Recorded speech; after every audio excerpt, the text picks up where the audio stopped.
D news کا programme 5 فروری یکجہتی کشمیر آپ کی نظر میں آپ اس حوالے سے جو ہے وہ کیا سمجھیں گے؟ جی، آج جو بات ہماری بچوں سے ہوئی، منسٹر صاحب چودھری اخلاق صاحب بھی تشریف لائے، وہ یہ کہ جتنا پاکستان کو ہم اندرونی طور پر مضبوط کریں گے اتنی کشمیریوں کی ہم بہتر سپورٹ کر سکتے ہیں۔ آلریڈی ریاست پاکستان ان کی سیاسی، سماجی اور اخلاقی سپورٹ کرتی ہے، اور فوج پاکستان کو بھی ہماری قوم کی مکمل سپورٹ حاصل ہے۔ اس طرح طلباء سے اور مختلف مکاتب فکر سے ہماری اپیل یہ ہے کہ کشمیر کے اس پیغام کو فیس بک پہ، ٹویٹر پہ، سوشل میڈیا پہ، ریلیز میں، جلسوں میں میکسیمم اجاگر کریں اور اپنی سپورٹ کا اظہار کریں، کیونکہ یہ گلوبلائز ورلڈ ہے اور ہیومن رائٹس کی آج کی دنیا ہیومن رائٹس کی دنیا ہے اور گلوبلائز ورلڈ کی دنیا ہے۔ تو جو میسج یہاں اسٹرانگلی اٹھے گا وہ کشمیری بھائیوں تک بھی جائے گا اور ان کی بھرپور امداد بھی کرے گا۔ موجودہ حکومت کی خارجہ پالیسی کے بارے میں کیا؟ جی، وہ خارجہ پالیسی تو آپ کو پتہ ہے، پرائم منسٹر صاحب نے کہا ہے کہ وہ خود ایمبیسڈر ہیں کشمیریوں کے۔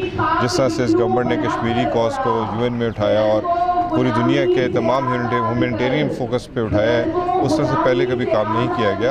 اور آپ دیکھیں گے کہ کوئی بھی ایسا فورم نہیں ہے جہاں پہ پچھلے 7-8 ماہ سے کشمیریوں کی آواز نہیں اٹھائی گئی۔ اس سے افیکٹو پبلک موبلائزیشن پہلے کشمیر کے لیے کبھی پاکستان میں نہیں کی گئی۔